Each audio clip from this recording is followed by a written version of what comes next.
And our guest for today is no other than Senate President Francis Chis Escudero. Hi, sir. Magandang Good morning, umaga. Sally. Magandang umaga sa ating lahat. Good morning.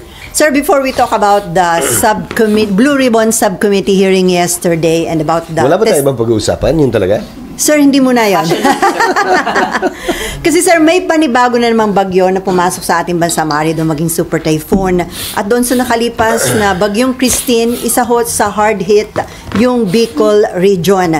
So, ano po ba yung mga lesson learned na dapat nating i-apply ngayong may panibago na namang bagyo at maaari pa daw 6 na bagyong pumasok sa ating bansa? Actually, wag yun namang lahat. Ang tinamaan ng solid na malakas-lakas ay ang Camarines Sur at ang Albay. Ang Bicol Region ay binubuo ng 6 na lalawigan, kabilang na ang Catanduanes, Masbate, Sorsogon at Camarines Norte. Di gaanong tinamaan yung 4. Ang solid na tinamaan sa pamamagitan ng pagbabaha, hindi naman malakas na hangin o ulan ay ang Camarines Sur at ang Albay. Marahil may mga adjustments lang na kailangan gawin at paghahanda pang dagdag na kailangan gawin para maiwasan ito. Sa kaso naman ng Naga, ito ang unang pagkakataon na nangyari ito na ganyang kalalayong baha. Bagaman catch basin ang Naga, ganyang kalalayong baha at ganyang katagal humupa o bumaba ang tubig. Sa karamihan sa mga lugar sa Sorsogon halimbawa, ilang oras lamang ay bumaba na ang tubig dahil nagkataon lamang na sumabay ang high tide sa malakas na pagbuhos ng ulan. Pero nung nag-low tide na, bumaba na rin agad yung tubig sa aming lalawigan. Kaya nga nakapagpadala na kami ng tulong sa Albay at Camarines Sur, bagaman mas malalaki at mayaman na lalawigan yun. Sir, yung ba mga lugar sa Bicol region na hindi gaanong binaha at madali nag-subside ang baha, indication ba yon na mahusay yung kanilang flood control program? Hindi para sa akin na husgahan yon dahil hindi ko alam ang partikular at detalye niyan. Maaring nauna lamang ang iba kaya mas kompleto ang flood control nila. Maaring nahuli ang iba. Maaring nasira yung mga dati. Pero lalahanin natin. Bigyan ko na yung example. Yung Cagsawa Ruins. Alam mo niyo yung kwento ng Cagsawa? Yung simbahan na lubog sa lahar. Maraming namatay na tao nun. Akala nila ligtas sila kung nagpunta sila sa simbahan. So, ang naiwan na lamang dun sa Cagsawa Church ay tore.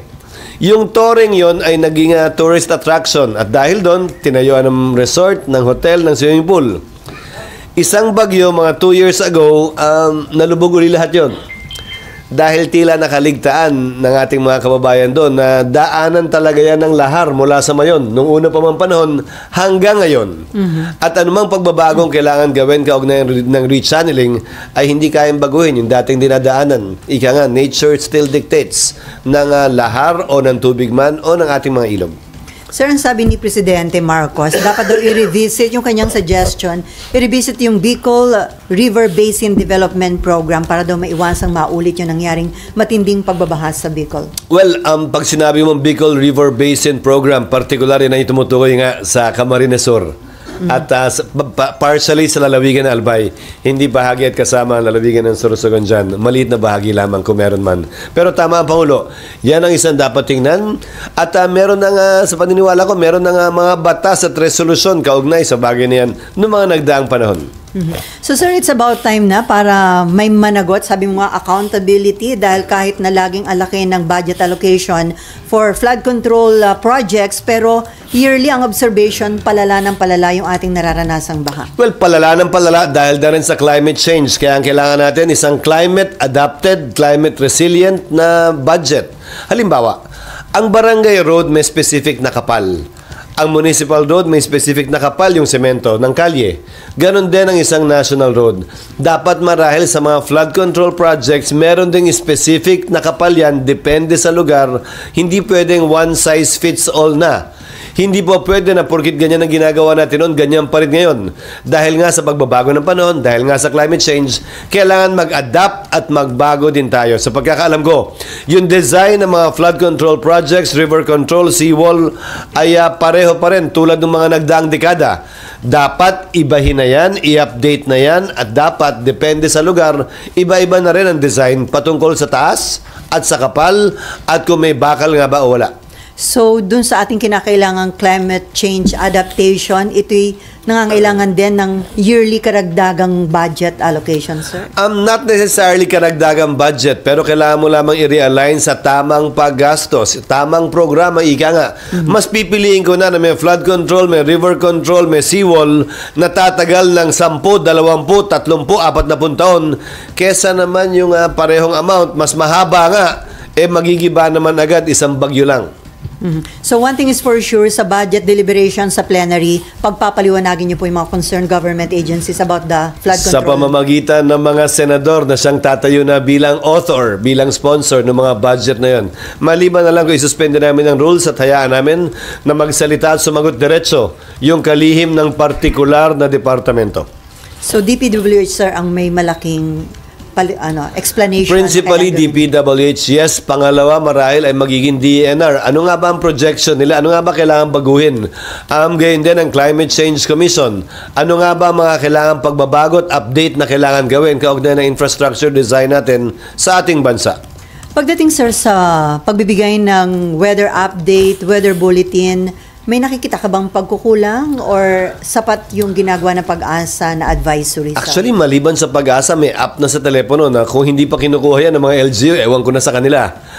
Kompleto na ng iba't ibang app sa telepono na ginawa namin noon sa aming lalawigan na very up-to-date, kabilang na ang Pag-asa. Kasama nga yung data galing sa Japan, weather forecasting, nila. Kasama na rin ngayon sa Florida. Lahat yun accessible naman na sa atin sa pamamagitan ng internet. Wala nang dahilan, dagdag sa Pag-asa, na hindi pa malaman kung ano yung eksaktong lokasyon, lakas, at kailangan paghahanda natin gawin kaugnay sa anumang bagyong paparating. Pero ang iba nagsasabi, dapat daw ba every hour yung advisory kapag andyan na yung bagyo? Para mabigyan ng guide yung LGUs, yung publiko. Ulitin ko matatanda na tayo. Mga LGU, alam na dapat yan. Ika nga, kailangan pa bang i-memorize ng LGU yan? Hindi na dapat siguro. Hindi na responsibilidad at hindi natin pa rin sisihin ng Pag-asa na dapat early bigyan ng update yung mga LGU. Trabaho ng LGU, alamin by the hour, on the hour, every 10 minutes kung kamusta na nga ba yung kalagayan ng panahon. Hindi para sa Pag-asang obligahin yung mga LGU na gawin yan. Sa parte naman ng ating mga kababayan, again, through social media, sapat na ang availability ng impormasyon para mapagbigay alam sa kanila. Yung tunay na estado ng lagay ng panahon. At wala silang dahilan, maliban na lang kung hindi sila interesado, na hindi mapakinggan at malaman yan. Pero daw dapat mas detalyado yung gano'n yung volume ng tubig na hatid ng bagyo, and at the same time, parang gawing mas nauunawaan ng publiko yung mga terms na ginagamit ng Pag-asa. Isang bagay yan. Sa pagkakaalam ko, dahil nakita ko to nung ako'y nag-gobernador, hindi kayang alamin bago pa man kung ano yung volume ng tubig na ibubuhos ng isang bagyo. Yung panukat niyan, to simplify it, parang balde lang naman yun sa isang lugar na sinusukat gaano kadami yung ulan, yung rainfall, ilang millimeter for every hour, for every 30 minutes. In real time, doon pa lang malalaman kung gaano kabigat yung volume ng tubig. At saka tandaan natin, kaya nga tinawag na weather forecasting yan. Hindi yan tinawag na weather predicting. Forecast pa rin ito. Estima lamang ito. At yung aktual na impormasyon malalaman kapag nandun na tayo sa kalagitnaan mismo ng bagyo. So para sa inyo, efficient naman, sir, yung Pag-asa? I think Pag-asa is doing a good job. There's no reason to bash them or to blame them for this.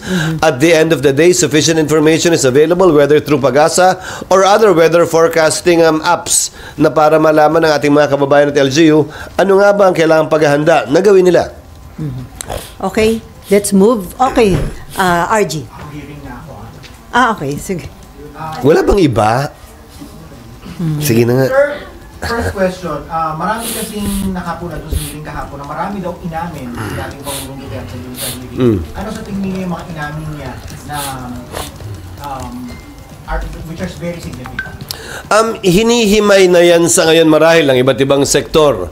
Ang malaking pinagkaiba kasi, kung mapapansin nyo, karamihan naman ng sinabi niya kahapon, sinasabi din naman niya nung siya'y Pangulo pa. Parang wala namang bago, hindi ba? Ang pagkakaiba lang, Nung sinasabi niya nung presidente man siya o pagkatapos siya maging presidente o bago siya naging presidente nung siya ay mayor, ito'y sinabi sa isang talumpati, sa isang interview. Ang pinakaiba kahapon, lahat ng binitiwan niyang salita kahapon ay under oath. Pinanumpaan. At sinabi niyang yan ay totoo sa abot ng kanyang nalalaman na pwedeng magamit kung sakasakali pabor o laban sa kanya. Yun yung malaking pagkakaiba. Ngayon, madalas sinasabi ng ilang mga nakapalibot kay Pangulong Duterte, dating Pangulong Duterte, na biro lang yun, nag-joke lang yun. Hindi marahil pwedeng sabihin biro pa kung ano man ang pinanumpaang sinabi niya kahapon. At hayaan natin yung mga abogadong timbangin yan, i-analyze yan. Dahil ang kagandahan ng transcript, hindi malalagay sa transcript yung ngiti o yung kung nagbibiro lang o hindi. Pag binasa mo ang transcript ng isang sinumpaang salaysay, walang emosyon yun, walang puso yun, talagang kung ano lamang ang nilalaman sa sinabi. At doon mo marahil mas matitimbang, mas ma-appreciate ano nga ba at gaano nga ba kabigat yung kanyang mga inamin kahapon. Hinihintay ko yun dahil ang transcript lalabas mamayang hapon pa lang. Sir, doon sa narinig nyo, as a lawyer, ano yung pwedeng gamitin against him? Ayokong pangunahan yan dahil hindi namin trabahong gawin yan. Hayaan natin ang komite o sino mang nagnanais magsampa ng kaso. Ayokong pangunahan ang anumang opinion kaugnay niyan dahil bilang abogado man ako, bilang tagapangulo ng Senado, ayokong i-prejudge ang bagay na yan. Nais namin magsilbi bilang bihikulo para ito ay mailahad sa publiko dahil kung makikita nyo, dito siya sa Senado pinili na mag-appear. Dito niya sa Senado piniling sumumpa at magsalita. Gusto kong panatiling bukasyon sa kanya o kanino man at ayokong maghusga laban o pabor man sa kanya o sino man na nagnanais magsalita sa Senado. Kaya kung mamarapati nyo, hindi ko sasagutin na papasukan muna yan bagaman ako isang abogado. Sir, yung why do you think he made those admissions under oath, knowing that he is also a lawyer and he could get into trouble? We think differently. I think he is proud of the things he did and said. Nakita niyo naman siguro din kahapon yun. Hindi niya ikinakahiya yung kanyang ginawa at mga sinabi. Maliwanag yun sa kanyang statement kahapon. Ang problema lamang, ang kauna-unahang probisyon sa Bill of Rights nakalagay sa Article 3, Section 1. No person shall be deprived of life, liberty, or property without due process of law. Yun ang kauna-unahang karapatan na nilagay sa ating saligang batas na pinag-aralan ng lahat ng abogado. Kaugnay sa karapatang pantao na dapat galangin, hindi ng sinuman, ng pamahalaan at sinumang nakaupo sa pamahalaan. Sir, yung admission ni dating presidente na meron siyang death squad composed of gangster na pumapatay daw talaga ng mga criminals. Hindi masyadong napasukan yung kahapon. Sabi niya kasi sa hiwalay na pagdinig daw tungkol lang sa kanya mismo, hindi ba? Pero narinig ko rin yun at dapat siguro sa susunod na pagdinig kung kailan man yun sa pareho o hiwalay ay matalakay pa yun. Dahil ulitin ko, tila hindi naman siya nagtatago at natatakot kaugnay sa pag-amin sa mga bagay na yan. Pero nasa kamay na ng mga otoridad kung sapat na ba yung pag-amin yun para sampahan siya ng kaso. Sir, sa tingin niyo po ba makukulong na siya or maa-ICC na siya or dun sa mga sinabi niya kahapon and dun sa to follow up dun sa point ni Celia, no?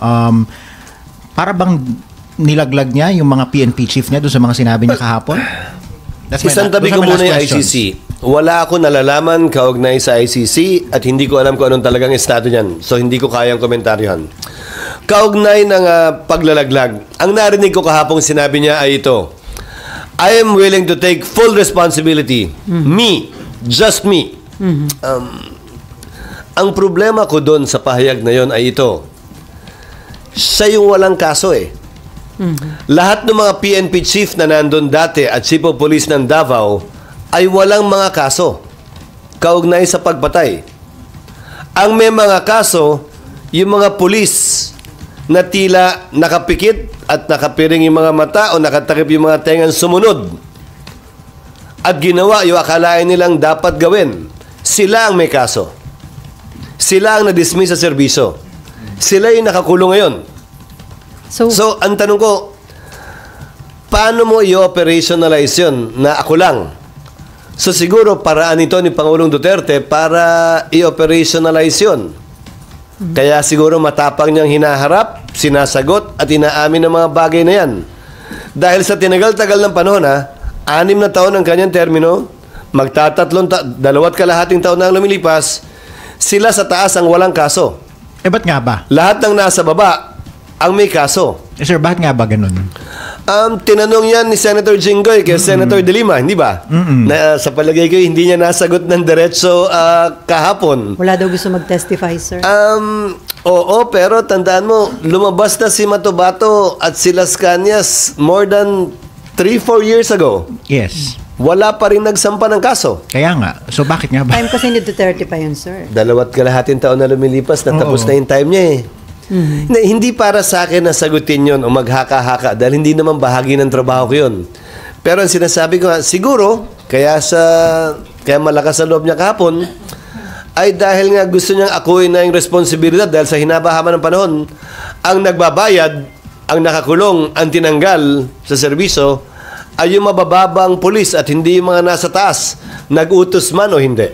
Pero sir, it wouldn't change the fact na nakakulong na nga yung mga pulis and yet itong higher ups of the president are free, di ba? Kaya nga ang tanong ko, paano niya i-operationalize yung sinabi niya na ako na lang, I take full responsibility. Ano ang proseso nun at paano yan mararamdaman ng mga tinanggal at nakakulong ng mga pulis ngayon? Na ayon sa kanila, ginagawa naman nila yung kanilang tungkulin. Hindi ba? So sir, with all the admission of the former president, dapat bang kumilos ang Department of Justice? Kasi sabi nga ni Presidente, former President Duterte, he's wondering bakit hanggang ngayon hindi siya kinakasuhan, matagal na daw ho siyang pumapatay. Again, nais kong basahin ang transcript mamayang hapon at kayo din. Magandang mabasa yung transcript.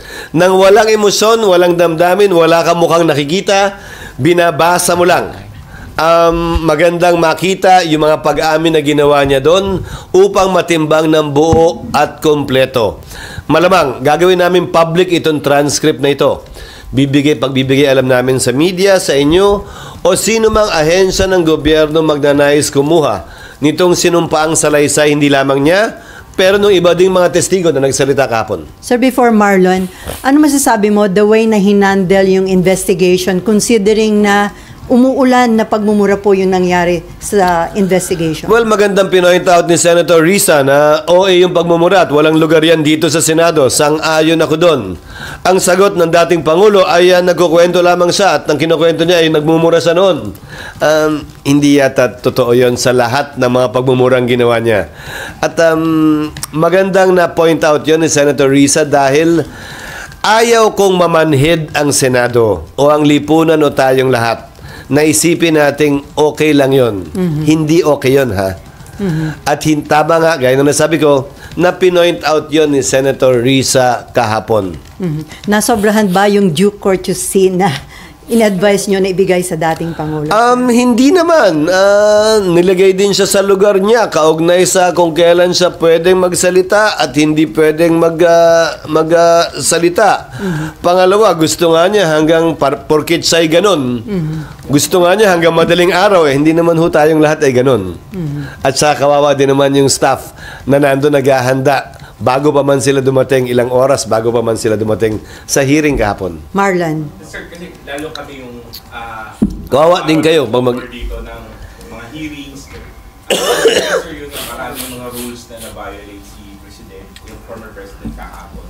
Do you think yung chairman should do better in the next hearing? Kasi nga, pag may mga dating mga resource person, mga simpleng mga PNCO na police, kung pagsabihan sila pag nagtataas ng boses, nagiging emotional. Yan yung kahapon si former President nakikipag-argue kay Senator Risa on several points. I think Senator Coco did a good job more than what I had expected, especially given the fact na kung pipiliin mo ang mga miyembro ng Senado ngayon na hindi nagbabiyahe o dahil recess ngayon, sino ang pipiliin mo naman mag-preside na magiging patas at parehas at hindi papabor sa isang panig man o sa kabila. Hindi madali ang papel na ginampanan ni Senator Coco kahapon. At para sa akin, nagawa at ginawa niya sa abot ng kanyang makakaya ang pag-chair, pag-preside sa hearing na yon. At nabigyan ng pagkakataon, importante, na makapagsalita ang lahat. Sa totoo lang, ito ang kauna-unahang beses at pagkakataon na nagsalita, bumukas at pinanumpaan ni dating Pangulong Duterte ang mga bagay na ito kaugnay na extrajudicial killings at drug war ng kanyang administrasyon. Yung pa lamang na nakapagbigay ng venue ng avenue ang Senado para mangyari yon, malaking bagay na yon para sa akin bilang tagapangulo ng Senado. Sir, kanina may tweet si former Senator King saying that only one consistently and steadfastly stood up to preserve the dignity of the people. Senator Riz. Again, gaya ng sinabi ko, tama at sang-ayon ako dun sa ginawa ni Senator Risa nung pinoint out niya at pinaalalahanan niya ang dating Pangulo at ang komite na panatilihin ang order sa Senado na ang pagmumura ay hindi normal, ang pagmumura ay hindi parte ng anumang proceedings at ang pagmumura ay hindi dapat isang bagay na maging manhid tayo na tinatanggap na lang nating normal at bahagi ng araw-araw nating pamumuhay. Sir, is the admission of the former president enough to file a case against him? Or dapat mag-exercise mo kasi individual cases of murder? Not for me to say again. I would rather read the transcript first and let the lawyers who are interested in doing this do that. I would rather keep the impartiality of the Senate at this point in time without prejudice to any member of the Senate doing so at the proper time. Pero sir, dahil under oath na ginawa yun ng dating presidente, hindi na yung pwede niyang bawin at sabihin nagbibiro lang siya. Sa palagay ko'y mahihirapan na siyang gawin yun. At kung kukunin yung video footage kahapon, tila hindi naman siya nagbibiro kahapon. Okay, Mean and then Cecil. Sir, yung sabi nyo lang na paano ba niya i-operationalize yung claiming responsibility since wala siyang kaso. So, walang bigat yung sinabi niya that I claim responsibility for everything that happened in the drug. Hindi sa walang bigat. Nagtatanong ako, paano nga ba? Dahil ang may kaso nga ngayon, kayo mas nakakaalam siguro ng statistics, ay yung mga polis sa baba na sinasabi nilang kawawa daw, na sinasabi nilang pinoprotektahan daw. Paano i-operationalize yun? Dahil yung mga dating chief of police ng Davao at PNP chief kahapon, sa pagkakaalam ko ay wala naman silang mga pending na case kaugnay ng extrajudicial killing. Sir, Unless alam nyo meron. So, anong sense nung pag-ako niya dun sa responsibilidad kung wala nga naman pala siyang kaso to begin with? Siguro bahagi yung ginawa niya kahapon doon.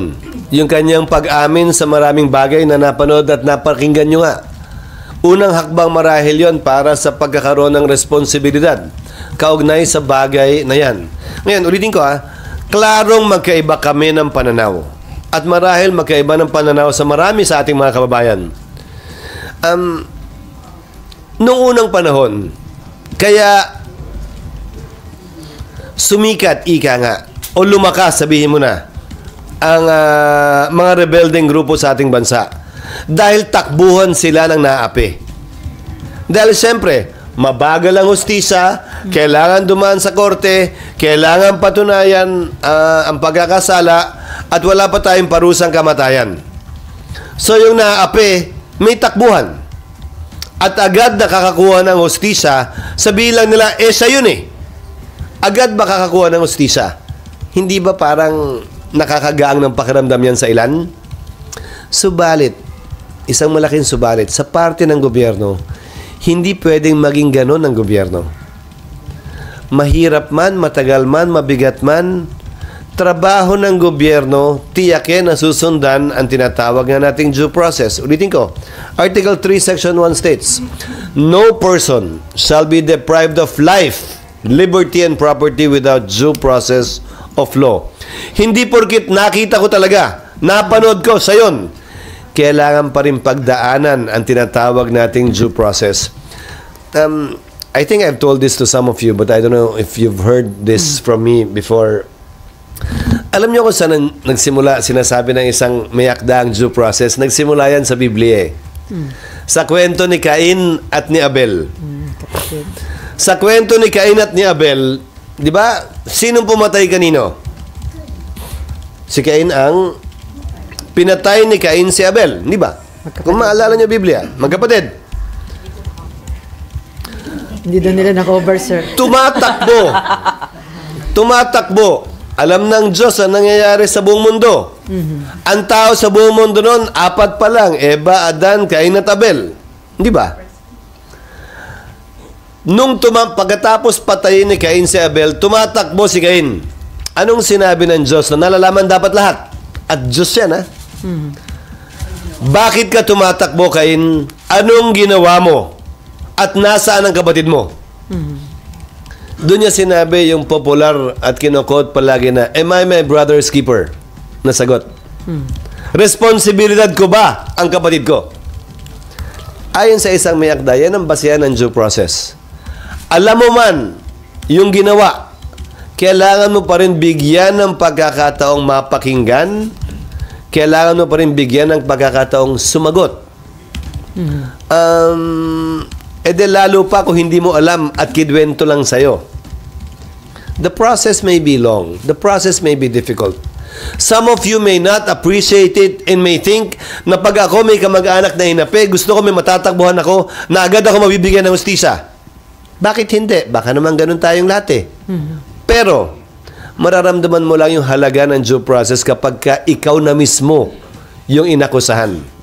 Ikaw na mismo yung may asawa, anak o kapatid na pinatay o kinulong na lang basta-basta nang hindi man lamang tinatanong o natatanong o nabibigyan ng pagkakataong sumagot. Yun ang punto de vista ng gobyerno at doon ang gagaling ang gobyerno. Rason kung bakit napakahalaga ng due process of law na tinatawag bago ang isang taong inaakusahan ay maparusahan anumang uri ng parusa yon. So sir, mabigat na violation ng due process yung sinabi ni dating Pangulong Duterte na ini-encourage niya yung mga pulis na yung mga criminals manlaban na lang daw para may dahilan para patayin, and at the same time ba't pa daw niya bubuhayin at gagastusan sa kulungan yung mga criminals, pamigay na lang daw niya yun sa may hirap. A civilized society does not operate that way. And I believe that we are a civilized society. Ay, sir. Okay, may Sir, isa na lang sa akin. Sir, yung inaako niya yung responsibilidad sa lahat daw ng successes Nandun ka pa. and shortcomings Nandun ka pa nga. drug war. Sir? Nandun ka nandun pa. pa ako, sir.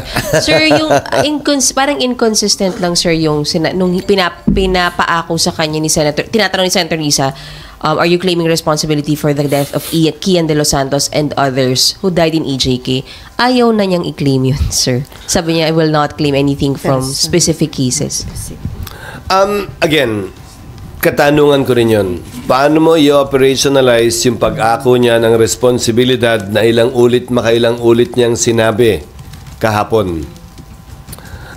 Dadamayan ba? Sasamahan? Aakuin ba? Command responsibility ba? Hindi ko alam.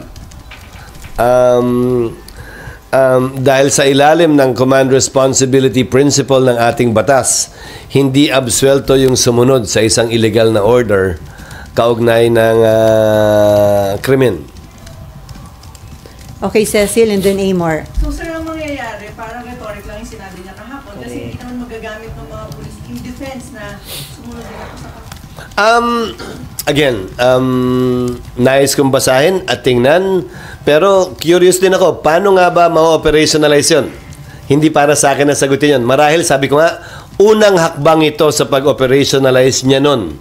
Pero hindi ako pwede magsalita para sa kanya. So sir, another point, yung sa house, iba yung focus nila, tapos parang dito, naging avenue ng isang police na sinabi, he was forced to say something against. Paano yun? Parang pinagbabangga. Actually, naguluhan ako doon. Saan ba galing yun? Hindi, saan ba galing yun? Ba't biglang... Si witness Invited. ba to? Dala nila ba to? So how do we way? Taga-taga rin yata. Kaugnay ng EJK. So, Hindi, sir. Pinupuwersa daw siya. Fernandez na At saka Abante. may pagkakadali ni-imbita rin naman siya sa Quadcom. May pagkakataon siyang ulitin yung kanyang pinanumpaan na salaysay dito, doon sa Quadcom, at harapin mismo. yung mga inaakusa niya na di umano namilit sa kanya na mag-execute ng affidavit. Pero- Hindi ko na subaybayan yan. Pinirmahan ba niya yung affidavit? Hindi po, hindi na daw pinakita sa kanya. Pinakita lang sa kanya, pinakita. So, kinukwento lang niya na nagtangka. Pinressure. Hindi, nagtangka. Hindi nagtagumpay. Kumbaga, attempted.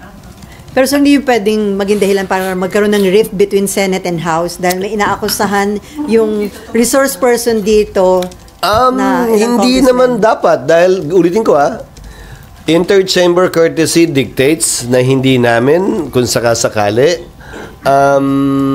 puwersa ng sino mang mambabatas na inakusahan dito na mag-appear, mag-attend, tulad lamang naman ang ginagawa ng Kamara kay Senator Go at Senator Bato. Hindi rin sila pwedeng puwersahin mag-attend. Pero pwede naming imbitahin yung nag-aakusa. Inimbita nga namin si Garma, inimbita nga namin si Kerwin Espinosa. Hindi nga lang nakadalo sa pagdinig na ito. Pero walang pumipigil sa Kamara, imbitahan itong pulis na ito para komprontahin siya dun sa akusasyon niya laban sa 2 o 3 mambabatas. Senator Bato is pushing for Senate protection para kay Colonel Grijaldo. Paano yung mangyayari sir kung nandito siya sa Ikukonsulta ko yan sa mga miyembro ng Senado kabilang na kay Senator Bato dahil wala namang witness protection program ang Senado.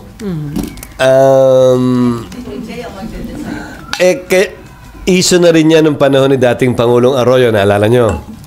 Wala namang, may mga testigo kami kaugnay na impeachment laban kay dating Pangulong Arroyo.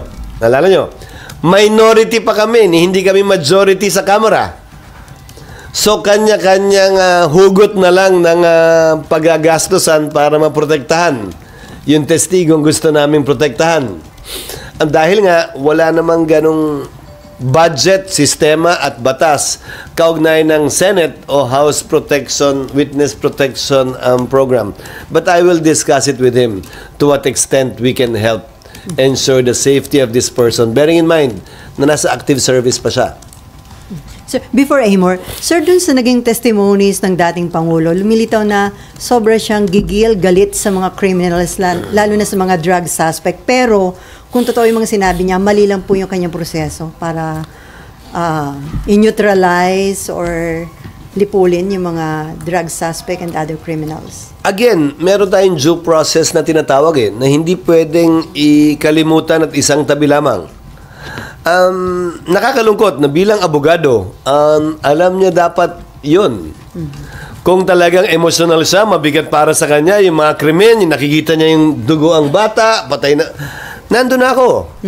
Lahat naman siguro tayo ganun Huwag niya akuin na siya lang yung masama ang loob doon.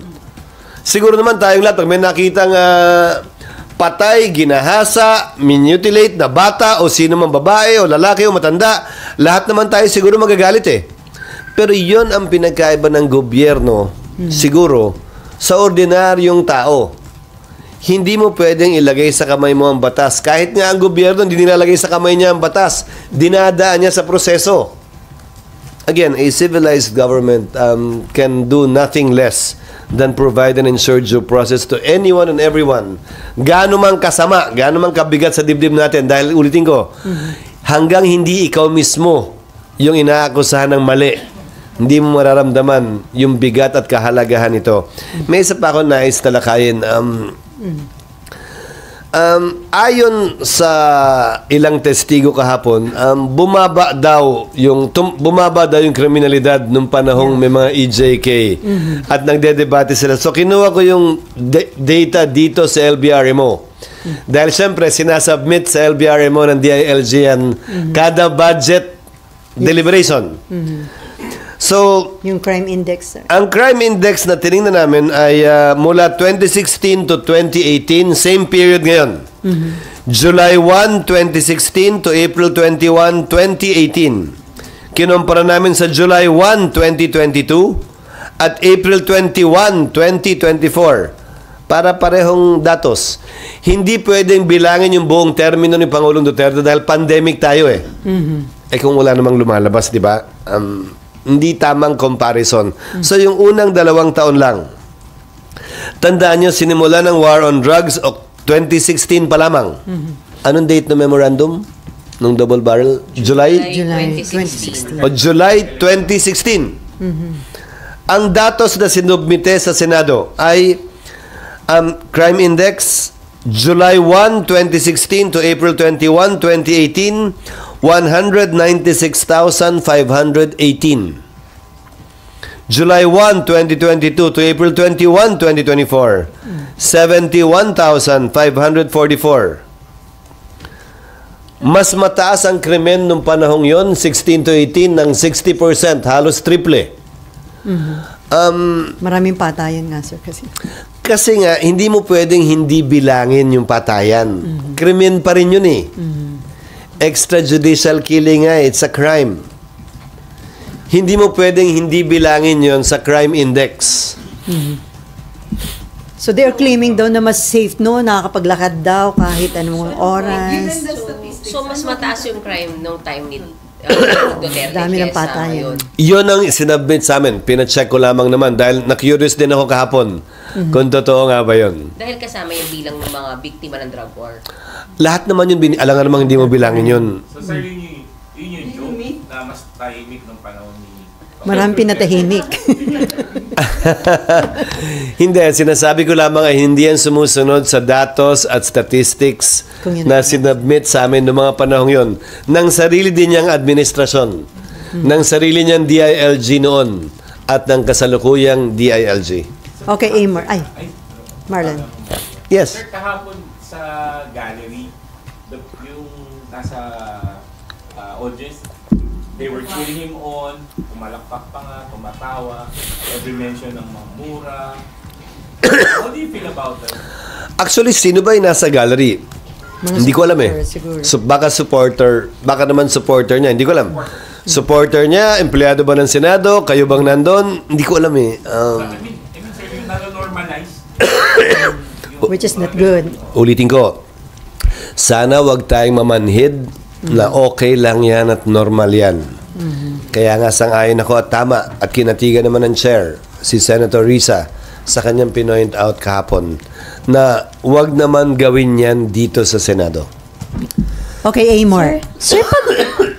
Sir, pag under oath po ba, pag under oath po sir, ano po yung implications ng laban bawi sa mga statements? Kasi for example, si former President kahapon, although sinabi niya na may death squad siya, later on, sinabi niya din dun sa hearing na hindi naman talaga death squad. So ano pong implications nun? Ang sinabi niya, hindi daw mga pulis. Kung naririnig ko ng tama. Mga gangster. Ang sinabi niya, wala daw reward. Ang sinabi niya, mga gusto lang talaga pumatay, kung naalala nyo. Opo, sir, may sinabi din po siya medyo mas late pa na parang hindi naman death squad basta alam ng tao na andyan ako. Parang may mga gano'n na vague na hindi medyo naman- pagbawi. I don't think it's vague. Remember, kung gagawa ka ba ng sindikato, papangalanan mo ng crime syndicate? Kunyari, Mayan Crime Syndicate. Yung ba talaga? O gagawin mo Paragon? Ayaw niyo ba, sir? Na kunwari lang. Di ba, tatawagin mo bang crime syndicate yon? Tatawagin mo bang death squad yon? Eh, sir, siya Hindi. sabi. Hindi. Tanong yon. Kaya di ba tinanong din, si Senator De Lima tinanong mismo, yan ba talaga ang pangalan? Ang sagot ay, hindi ko alam. So, yung death squad is a characterization. It's not a name. So, nung tinatanong marahil siya, ulitin ko pinangunahan natin mga sarili, magandang basahin nga na walang emosyon eh. So, pag kinakarakterize na death squad, baka sabihin niya, hindi. Kasi, di ba, hindi naman death squad ang tawag doon. Tingin mo ba, manggagaling sa kanila yung pangalan na Davao Death Squad kung meron nga? Tingin mo ba, pag nagmi-meeting sila, may tarpaulin sa likod na nakalagay, Third Convention of DDS. Hindi naman, di ba? Sir, meron isa doon pinatay. Hindi naman siguro, di ba? So, when he was being asked, meron bang death squad? Hindi naman nila pinapangalan ng ganon. Pero siya Siya yung nag-initiate na magsabi Siya na nagsabi, meron siyang sir. death And when squad. O, pero sinabi din niya, di ba, na basta alam lang nilang nandyan ako. Yes. Walang ganon. So, again, because I think they were getting confused yesterday with nomenclature. So, pag tinanong mo, is there such a thing? Kaya niya sagutin ng no. Kasi wala naman talagang gano'n na may pangalan siguro. Again, don't be confused about... Sir, meron daw pinatay. May nakalagay na... Sir, pero siya nga Sir, na kami na yung nalito. Siya nga yung nagsabi, sir, na may death squad siya. And then when Senator Coco clarified, sabing, may sarili kayong hit squad, can we be very clear? Biglang sinabi niya, hindi naman death squad. Basta lang ng taon dyan ako when you Kasi nga, again, hindi naman siguro kasi tinatawag. Na death. Dapat imbis na ginamitan marahil ng pangalan, dinescribe. Tayo pa man. So meron kayong mga tao. Di ba? Kasi again, it's nomenclature. Sir, Pero detalyado. Exact. O sinabi din niya na loose term mismo yun. Sir, Okay, RG. when the former president said that he was using his legal acumen, knowing na pwede niya, yun na yung way out niya eh. Oh, pero gusto ba niya ng way out? Di ba nga? Yeah, Gusto but not niya... say it that way. He could have said it more categorically. Agree, but probably at the right time too. Ulitin ko, marahil unang hakbang niya pa lang to. Alam mo, sa tagal kong kilala at nakita niyo na naging Pangulo si dating Pangulong Duterte, he tends to do things that you do not expect. Hindi ito yung normal na direksyon na inaasahan mo sa nagagawin. And I've also learned not to try to even predict it and to simply wait. Yes, ma'am. Sir, Ay, Mark. sir, with all this confusion, any points of improvement for the next hearing po ng Blue Ribbon Subcommittee? Points of improvement. Again, this is the first time that a former president with his character has ever appeared before any institution, either the House or the Senate, under oath. I think we have to give the committee members and the presiding officer some leeway. On improvements, ako kasi ganun eh, sorry I'd rather take advantage of the presence of the resource persons than let the members deliver long opening statements. Mas gusto ko marahil yan dahil nandun tayong lahat, nanonood tayong lahat para pakinggan yung resource persons. In fact, medyo matagal-tagal bago nabigyan ng pagkakataon nga makapagsalita si dating Pangulong Duterte. Mas, kung sakasakali, mas malaking oras ang dapat bigay sa mga resource persons na magpahayag ng kanilang opinyon o sumagot sa mga katanungan mula sa mga senador. Sir, dun sa nangyaring first hearing, sino ang tingin nyo mas prepared? Yung mga senador o yung resource person like si former President Duterte? Ang observation na invade niya yung hearing. Lahat naman naghanda. I think the former president had a prepared statement, but as usual, he did not read it. Kung mapapansin mo, meron siyang papel, pero parang di naman niya binasa masyado. He simply quoted from it from time to time. Lahat naghanda sa pagdinig na yon at para sa akin, ulitin ko hindi para sa akin o sa atin na husgahan yon dahil alalahanin natin na nakapagbigay ang Senado ng oportunidad, venue at pagkakataon na magsalita ang dating Pangulo under oath patungkol sa EJK at patungkol sa kanyang drug war nung siya'y presidente. Malaking bagay na yun, malaking step forward na yun towards transparency and finding out yung punot dulo nitong EJK at war on drugs na to. Sandra. Sir, follow-up ko lang yung sinabi mo kanina na parang Nandito ka baka pala. nga, Nandito ka Hi, pala. sir, baka nga, sabi mo, baka first step na ito. So, do you believe na baka sincere siya na gusto niya mag-take responsibility? Posible. Or umak- Malay mo, hindi natin inaasahan, malay mo, biglang mag-attend siya sa Quadcom at doon naman yung part 2. Hindi natin alam eh. Again, ang kaibahan, ulitin ko nag-press con siya, hindi ba, pagkatapos ng hearing? Pero ang pagkakaiba nga ng speech at press con sa nangyari kahapon, lahat ng sinabi niya kahapon ay pinanumpaan niya. Na totoo at pawang katotohanan lamang ayon sa kanyang personal na karanasan. As a lawyer, he knows the difference between the two. So sir, pwede bang i-take advantage ng ICC yung mga sinabi kahapon ni former President Duterte? Again, I have no idea about this ICC. I keep on reading about it, but no formal communication has been sent to me as Senate President. No formal communication has been sent to the Senate about that. And whatever I read about ICC is only from Filipinos who claim to be talking to them. Pero walang formal communication or letter from the ICC for me to actually make an educated evaluation of what they will do or where they are right now in the current situation. Paano kung dumating yung punto na formally i-request nila na mahingi yung mga documents? It is a public document. Again, kayo nga bibigyan ko eh. Eh di kung ayaw ko magbigay, eh di ikaw na magbigay. Again, it's a public document. They can easily get access to it. We will most likely even put this in our website as part of transparency. So, there is no difficulty in obtaining that. And there is no issue regarding that. Okay, Sandra, and then Mean. And Yes, then- Sans.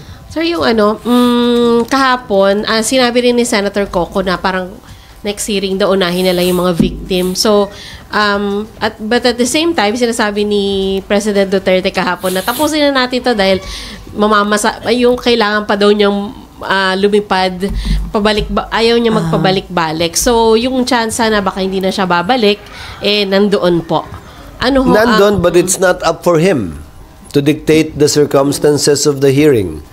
And I think Senator Coco made that clear yesterday. Di ba sabi niya, whether you like it or else, or words to that effect. Di ba, meaning, hindi para pagpasyahan niya yun. Ang nais ko lang sana, dahil nga tila naging issue ngayon. Sige, may mga ganyang pag-amin, sige, under oath.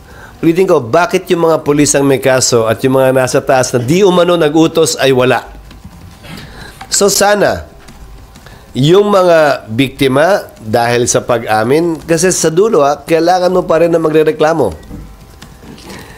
Kahit gustuhin ng sino man sa inyo magsampa ng reklamo sa napakinggan nyo kahapon, laban kay Pangulong Duterte, you are still not a party in interest.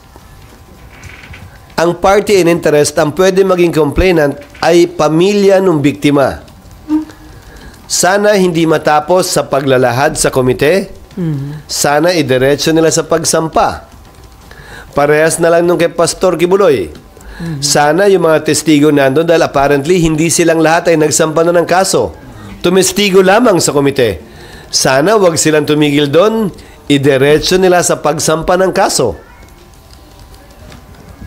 Hindi naman dapat end all be all yung nakapagsalita sa hearing under oath. Dapat sana ituloy nila sa pagsampa ng kaso. It works both ways. Para mabigyan din ng pagkakataon yung akusado na sumagot, magpaliwanag at kumprontahin yung testigo laban sa kanya. Okay, Sandra, no more. Mean. Sir, And then business. Yung sinasabi niyo kanina na malamang lahat ng sinabi ni Pangulong Duterte under oath ay first step niya to what? Hindi, yung pag-ako niya ng responsibilidad. First step niya to what? Unang hakbang pa lang siguro yun sa pag-ako ng responsibilidad. Kasi gaya ng tinanong nyo kanina, di ba? Ano ngayon? Di ba? Nakakulong na nga yung mga pulis na kinasuan. Natanggal na sa serbisyo. Hindi ko alam. At ulitin ko, natuto na akong wag pangunahan sa kanyang mga gagawin si dating Pangulong Duterte. Hintayin na lamang natin at magkomentary na lamang tayo pagkatapos. Sir, for soundbite lang, yung mga, hindi lang kay Pangulong Duterte, lahat ng sinasabi ng resource persons under oath sa Senado ay pwede pong gamitin pag may magsasampa ng kaso. Yes. Sir, Pwede rin nilang gamitin sa depensa nila for that matter. Sir, dun sa observation nyo na bakit yung mga nasa baba may kaso, yung nasa taas wala, sino mga dapat magpaliwanag tungkol doon? Anong ibig sabihin mo sino dapat magpaliwanag? About DOJ? Ba't hindi nyo kinasuhan yung mga nasa taas? Mga maliliit lang ang nakasuhan? Hindi. Sinagot ko yun kaugnay ng pagkuha niya ng responsibilidad na siya lang at siya lang dapat ang managot. Pero nakasuhan? Kasi ang nangyayari, tila hindi naman ganon. Tila ang nananagot ay yung mga pulis sa baba. Di ba may nabanggit? Puro mga PMA yan. Magagaling yan, matatalino yan. Hindi naman lahat ng kapulisan natin ay graduate ng PMA. At hindi naman lahat ng kapulisan natin ay pareho yung pagkakaintindi. Kaugnay nung neutralize.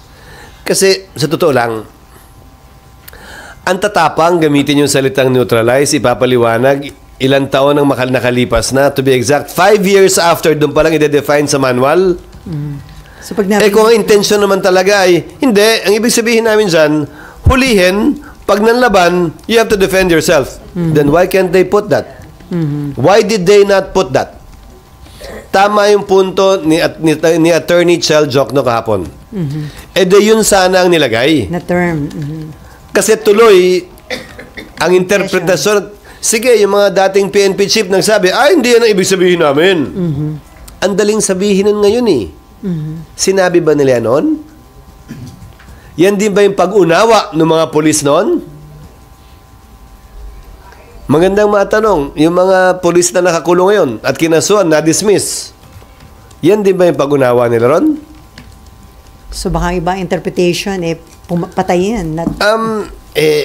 Di ba nga, hindi mo naman gagamitin nga dapat yung mga ganong salita because may duda eh. At the very least, kung hindi man yun ang ibig sabihin nun, may duda. Gusto mo bang may duda? O wala? Tapos yung mga salitang binibitiwan pa noong mga panahong yon na hindi under oath ay patayin. Barlen, shoot them.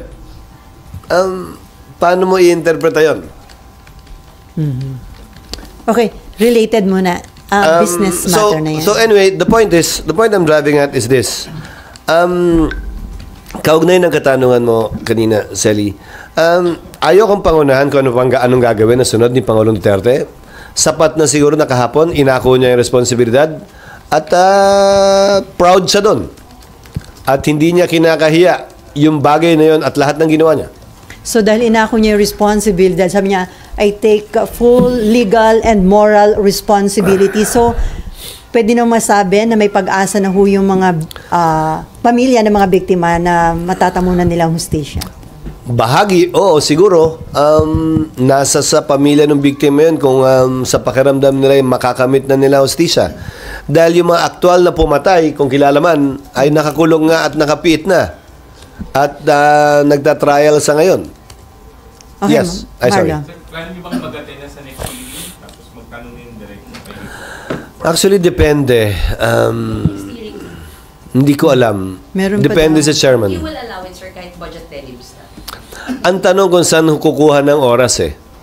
Kasi for 2 weeks, morning and afternoon kami. 2 weeks lang naman yan. So after, Tapos undas pa itong mga darating na araw.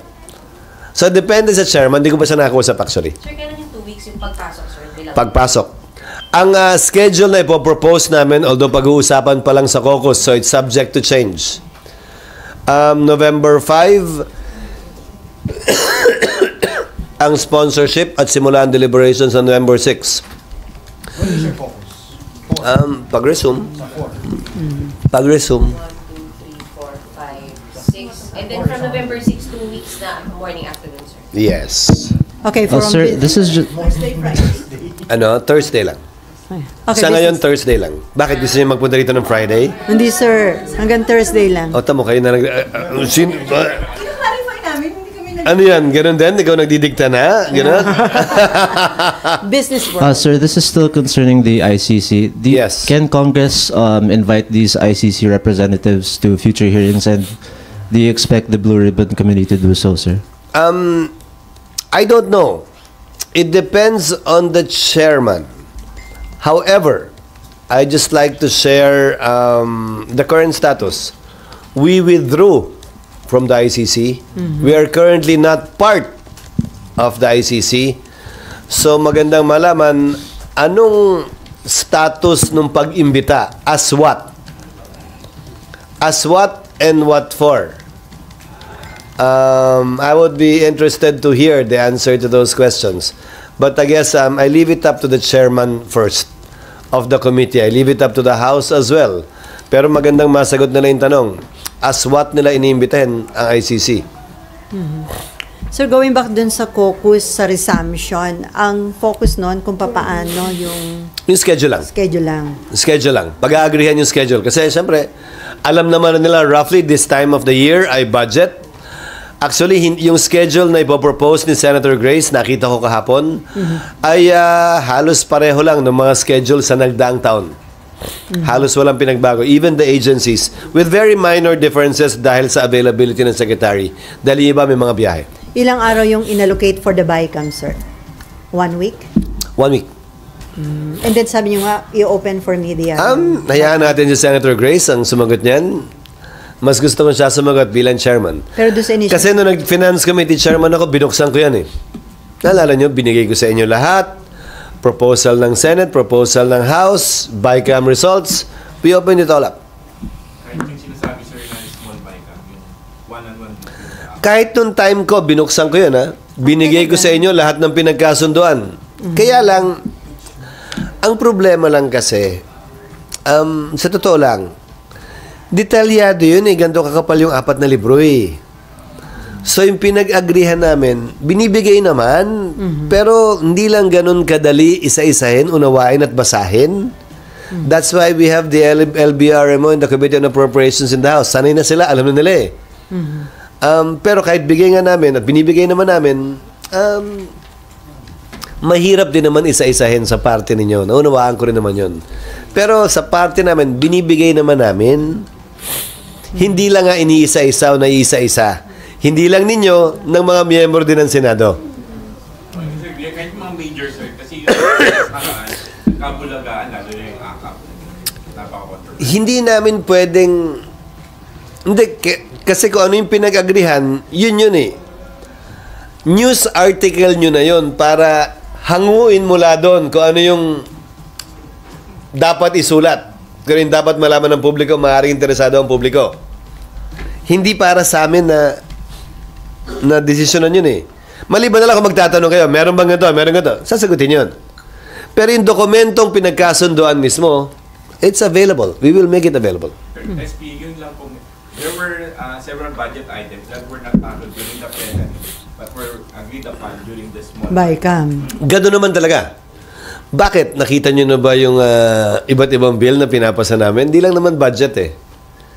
Maraming pinagkakasunduan na hindi na pag-usapan sa plenaryo, hindi na pagdebatihan dito, marahil na pagdebatihan sa Kamara.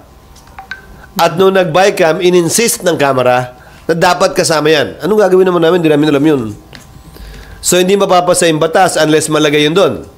So, posible talaga yun na merong hindi na pag-usapan dito na nalagay sa final version sa BICAM. Dahil baka na pag-usapan sa Kamara at the reverse is true. Baka na pag-usapan dito, nasa version namin, wala sa version nila, hindi nila napag-usapan yun, pero in-insist ng Senado sa BICAM na dapat malagay yan dyan. So, the same is true. Sir, So, nakakagulatan. BICAM limited lang dun sa differences. Yes, pero the difference nga is, may nakalagay doon, walang nakalagay dito. May nakalagay dito, walang nakalagay doon. Pangalawa, when you're talking of a budget measure, it's a zero-sum game. Hindi mo pwedeng taasan yung budget eh. So kung may nilagay sila at kinuha nila doon, kailangan pag-usapan, huwag mong kunin doon, dito mo lagay, dyan mo lagay, etc. etc. So pwede talaga magsingit ng kung ano-ano. Kasi nga, dapat mong, kunyari, hindi kami pumayag. Ayaw namin to, hindi pwede. Pero kung ganito, pwede. E de, hindi pinag-usapan, it's a subject of compromise. But again, all of these documents are public documents. Hindi ito sikreto hindi ito strictly confidential na dokumento ha. Kaya lang nga mahirap himayin. Kasi nga sobrang dami, sobrang detalyado. But it's there. So, It's sir, there for everyone to see actually. So, sir, kaya kinukonsider third Congress ang BICAM. Ganun na rin paka-powerful yung BICAM. May kasabihan ganon, pero lalahanin mo, walang limitado kapangyarihan ng BICAM. Pag walang inaprubahan ng magkabilang kamera, wala silang pag-uusapan. So, saan ka nakakita ng superpower na ganon? Na nakadepende kung gagalaw ang magkabilang kamera.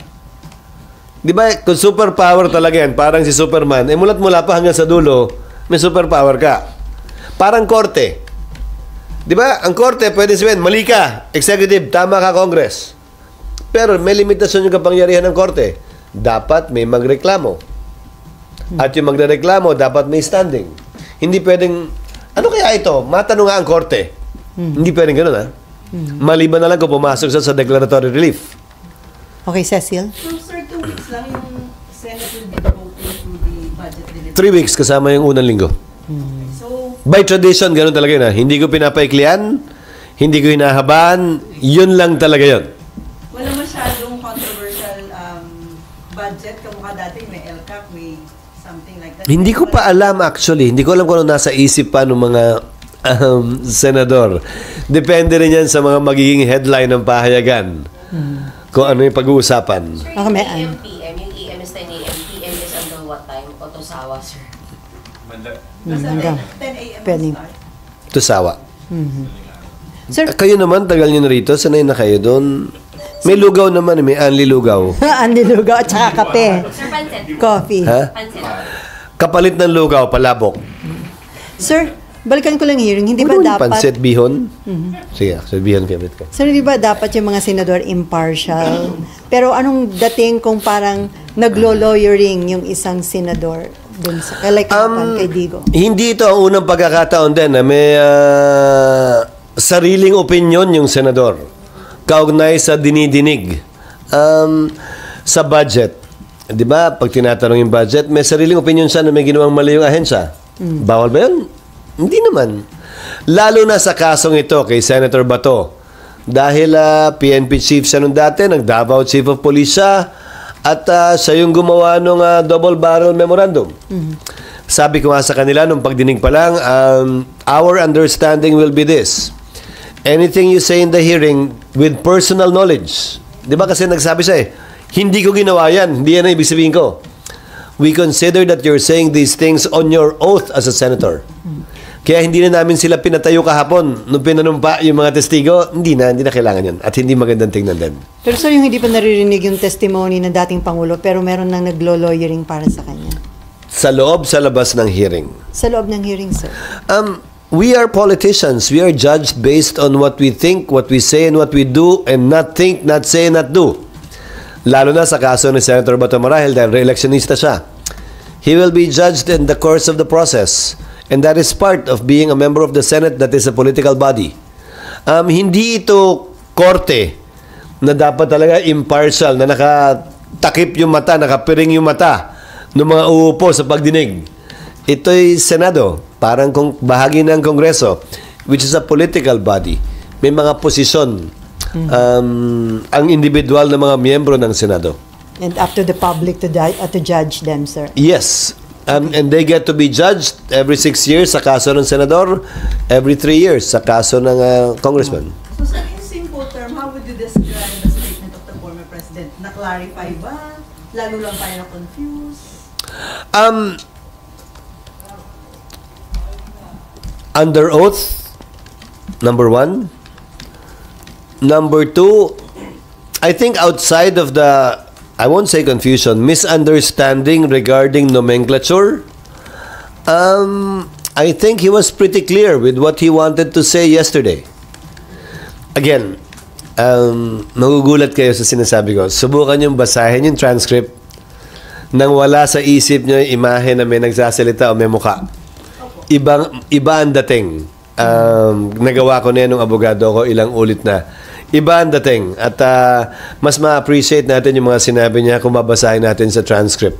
Pero sir, di ba pag nagda-judge yung isang judge ng kaso, part yung personal physical demeanor in judging certain aspects? Oo. Pero, may malaking pero court of record pa rin lahat ng korte. Lahat ng death penalty cases, lahat ng life imprisonment cases, automatically appealed yan sa Supreme Court. Ang mababasa na lang ng mga mahistrado ng Korte Suprema, transcript At sila ultimately ang magpapasya, i-absuelto ba namin to o hindi. Ngayon, kung mahalaga talaga yun at ganun kahalaga yun, edi sana ni-require ng Korte Suprema, pakita nga akusado rin dito, gusto namin makita. Hindi Pinili ng Korte Suprema, yan ang sistema ng hudikatura sa ating bansa at sa ibang bansa. Court of record nga ang tawag It's through the transcripts. You get to read it more clearly. Kasi labas na nga emosyon, labas yung parang namamangha ka dahil dati siyang Pangulo, di ba? Habang pinapanood mo, labas lahat yon. Binabasa mo na lamang yung mga sinabi niya.